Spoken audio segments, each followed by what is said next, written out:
क्योंकि रेवाड़ी की धरती पर हम आए हैं और रेवाड़ी के बारे में अगर बात ना हो तो जाहिर तौर पर एक बड़ी गुस्ताखी ये होगी।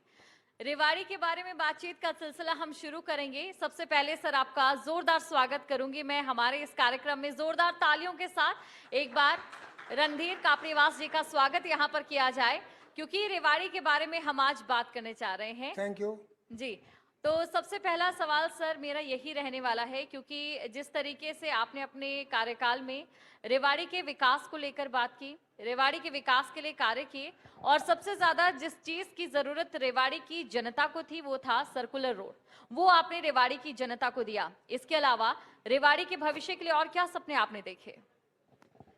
सबसे पहले तो मैं खबरें अभी तक में आपका धन्यवाद देता हूं और कामना करता हूं परमात्मा आपका ये चैनल तरक्की करे। जहां तक रेवाड़ी की बात है, वैसे तो आज़ादी के बाद सभी सरकारों ने अपने अपने समय अपनी परिस्थिति के हिसाब से काम किए हैं, लेकिन जो काम रेवाड़ी में होना चाहिए था वो नहीं हो पाया। और उसका मुख्य कारण ये रहा,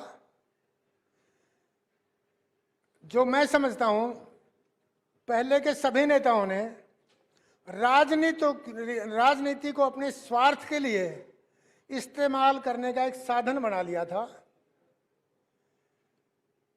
मैं बहुत दिनों से संघर्ष में था, जनता ने सम्मानजनक वोटें दी, पर मैं हारता रहा। उन दिनों बीजेपी का जनाधार नहीं था और हमारी हार का कारण यही बनता था कि कैंडिडेट बढ़िया है, पर भाई कांग्रेस की सरकार बनेगी, 2-4 जीतेंगे तो इलाका पिछड़ा रह जाएगा, और कांग्रेस का अगर विधायक जीतता है तो वो मंत्री बनेगा। होता तो यही रहा, मंत्री भी बनते रहे, हम हारते भी रहे, लेकिन रेवाड़ी का विकास नहीं हुआ। जब मैं विधायक बना जी, मेरे दिल में एक टीस थी। एक तो ये थी कि पिछले 20 साल जो लोगों ने इतनी ज्यादा वोट दी है, मैं उनका कर्जदार हूं। और एक दिल में जहन में ये थी कि इतने दिन में जो मैंने संकल्प किए थे उनको कैसे पूरा करूं जल्दी से जल्दी। उसको पूरा करने के लिए मैंने भरसक प्रयास किया।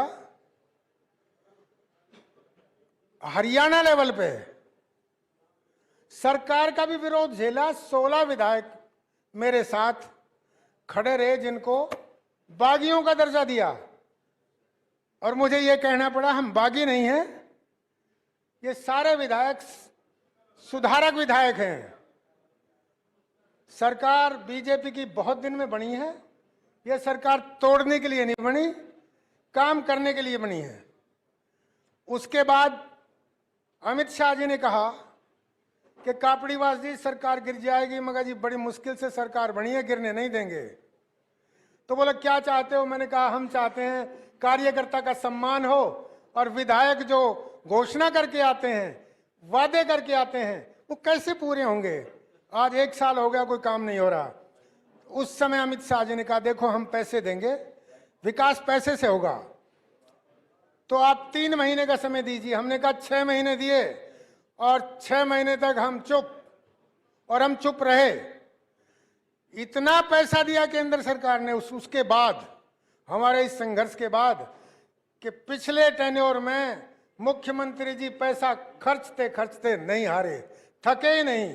पैसा प्रचुर मात्रा में हरियाणा में आया, हर जगह आया, सर्वांगीण विकास हुआ। और उसी के अंतर्गत जो रेवाड़ी का सर्कुलर रोड 5 बार मंत्री रहे मेरे भाई कैप्टन अजय सिंह, मंत्री रहते नहीं बनवा पाए, केवल इन्हीं 5 सालों में इतना सुंदर आरसीसी का सर्कुलर रोड बना कि आज लोग उसकी प्रशंसा करते हैं। सिविल हॉस्पिटल का ये आलम था, अखबारों में छपती थी मेरे ओथ लेने से पहले भी, कि रेवाड़ी का हॉस्पिटल केवल पोस्टमार्टम करने और भाई भाई के झगड़े में एमएलआर काटने की एक दुकान दफ्तर मात्र है। वहां कुत्ते घूमते थे, अस्पताल नाम की कोई चीज नहीं थी, दवाई नहीं थी। और आज देखिए अस्पताल की दिशा और दशा दोनों बदल चुकी हैं और लोग लाभ ले रहे हैं। आज लग रहा है कि ये अच्छे जिले के स्तर का अस्पताल है। जी, बिल्कुल सर, यहाँ पर एक और सवाल मैं आपसे जानना चाहूँगी क्योंकि आपने सर्वांगीण विकास की बात करी, जब जनता ने आपको मौका दिया तो आपने वो कर भी दिखाया। अक्सर ग्रामीण बाहुल्य क्षेत्रों में हमने ये देखा है कि बहुत सारी ऐसी छोटी-छोटी समस्याएँ होती हैं जिन्हें नज़रअंदाज किया जाता है। ऐसी एक समस्या थी कचरा निपटान की समस्या। कचरा निपटान की समस्या का आपने एक सफल सुनियोजित कार्य यहाँ पर किया और ना सिर्फ कार्य किया बल्कि आगे के लिए भी ये लोगों के लिए एक बड़ा तोहफा रह गया कि अब उस कचरे को रिसाइकल किया जाता है और कचरे की समस्या से रेवाड़ी की जनता को कहीं ना कहीं निजात पूरी तरह से मिल गई है। जी हाँ, क्योंकि मेरे से पहले कचरा कहाँ डालें ऐसी जगह नहीं थी। और म्युनिसिपल कमेटी या गांव वाले क्या करते थे, जहां सड़कों पे मौका मिल जाता वहां डाल जाते, जगह जगह। कोई रेलवे की पटड़ी पे, कोई सड़क के किनारे, कोई सड़क के गड्ढों में डालते थे। तो कचरा बजाय इकट्ठा होने के ज्यादा फैलता था। तो राम सिंहपुरा में मैंने 17 एकड़ जमीन संघर्ष के बाद अलॉट कराई, जबकि हमारे बड़े केंद्रीय नेता ने उसका विरोध किया। वो चाहते थे ये एक्वायर की हुई जमीन किसानों को वापस मिले, क्योंकि इसका यूज नहीं हुआ है। तो मुझे सबूत देने पड़े कि इस जमीन का यूज हो चुका है, इसमें नहर के लिए, नाले बनाने के लिए भट्ठे और ईंट यहाँ तैयार हुई हैं, इसका यूज हुआ है, इसलिए इसको म्युनिसिपल कमेटी को दे दिया जाए।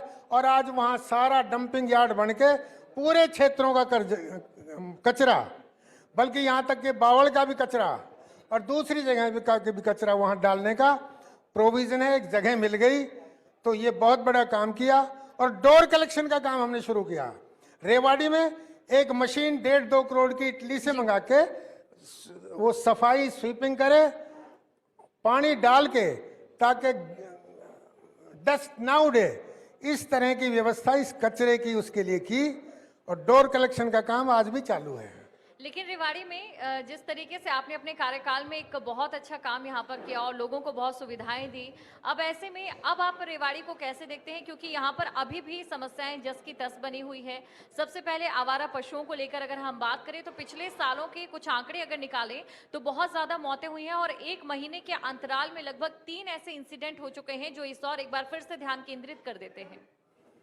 वास्तव में ये समस्या बहुत बड़ी है। ये जो बेजान पशु हैं, इनके लिए प्रॉपर व्यवस्था अब तक नहीं हो पाई है। हालांकि धारवेड़ा में भी गौशाला है, रेवाड़ी के लिए जाटूसाना में गौशाला खोली गई है। वो गौशाला तो खोली है, लेकिन पूरी प्रॉपर सब गौओं को नहीं ले पाते। और सबसे बड़ी कमी है असंभव। मैं तो ये मानता हूँ असंभव कुछ भी नहीं है। Impossible is a word in the dictionary of फूल्स।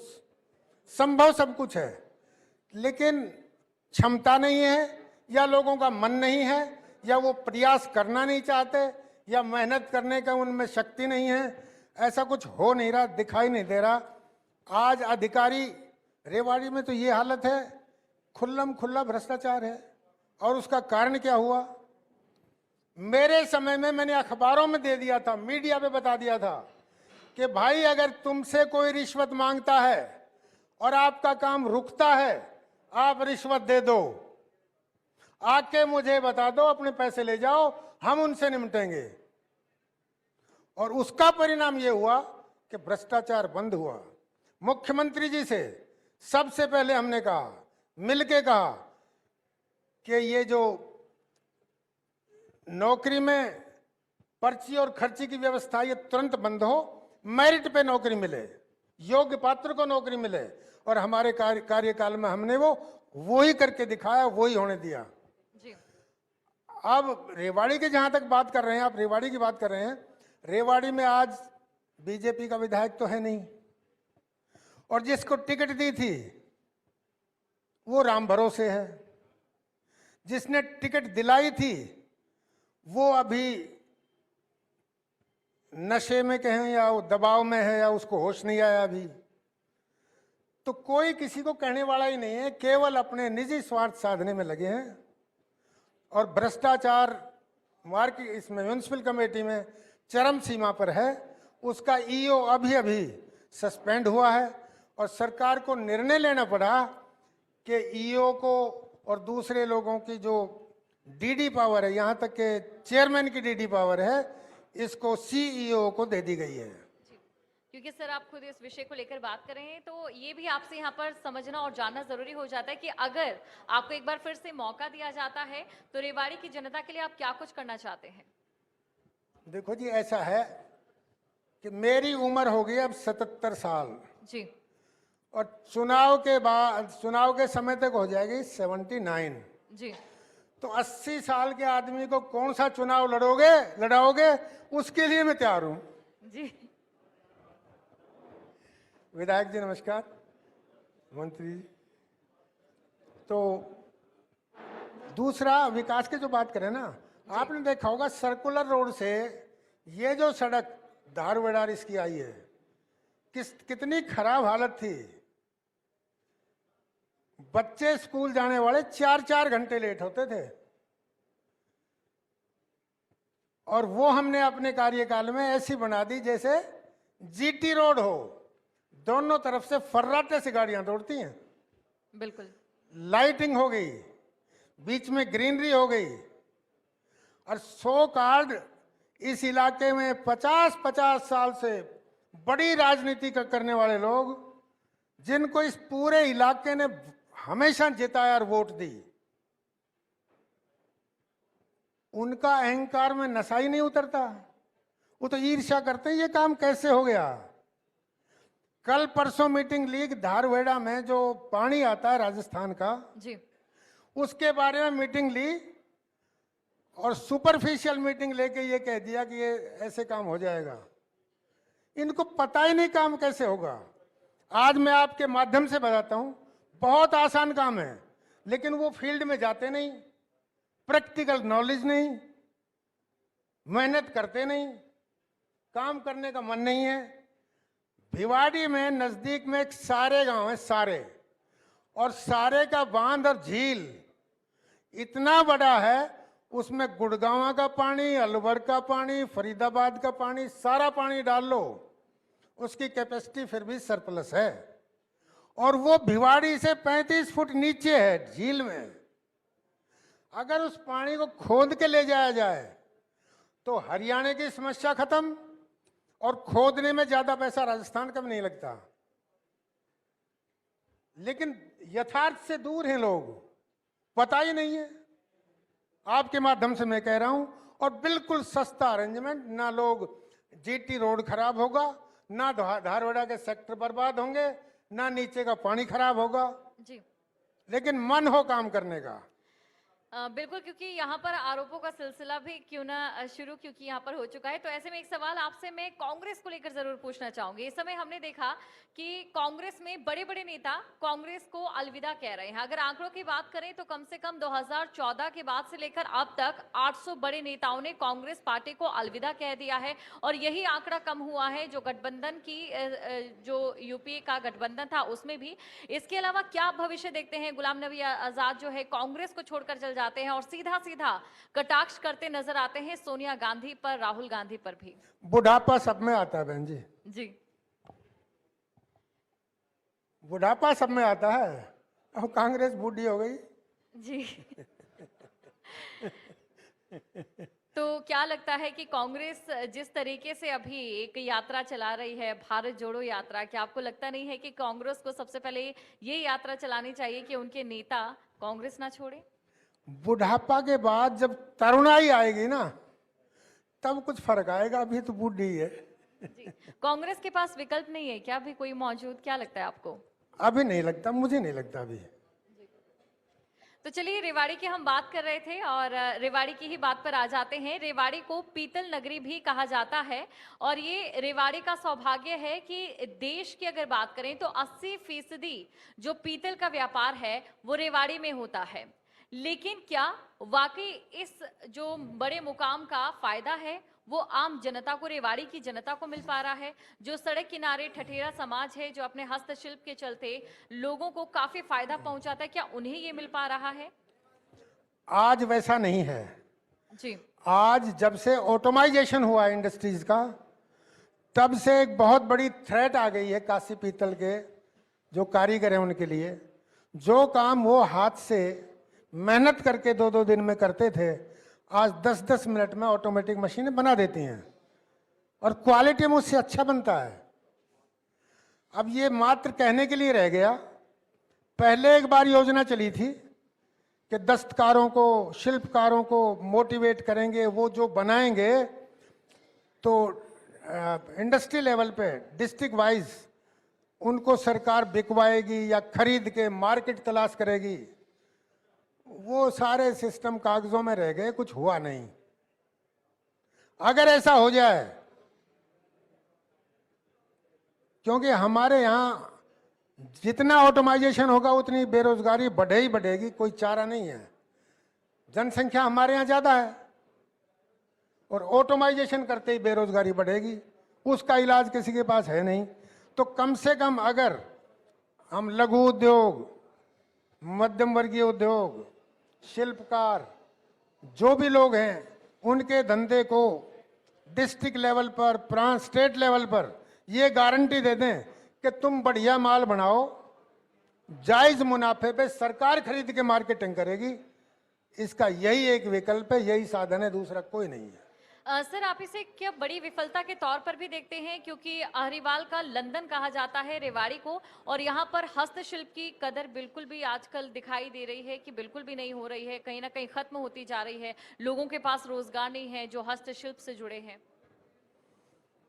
इसके जिम्मेवार वो लोग हैं जो लगातार 40-50 साल से राजनीति के पटल पे हैं और जो राज किया है जिन्होंने।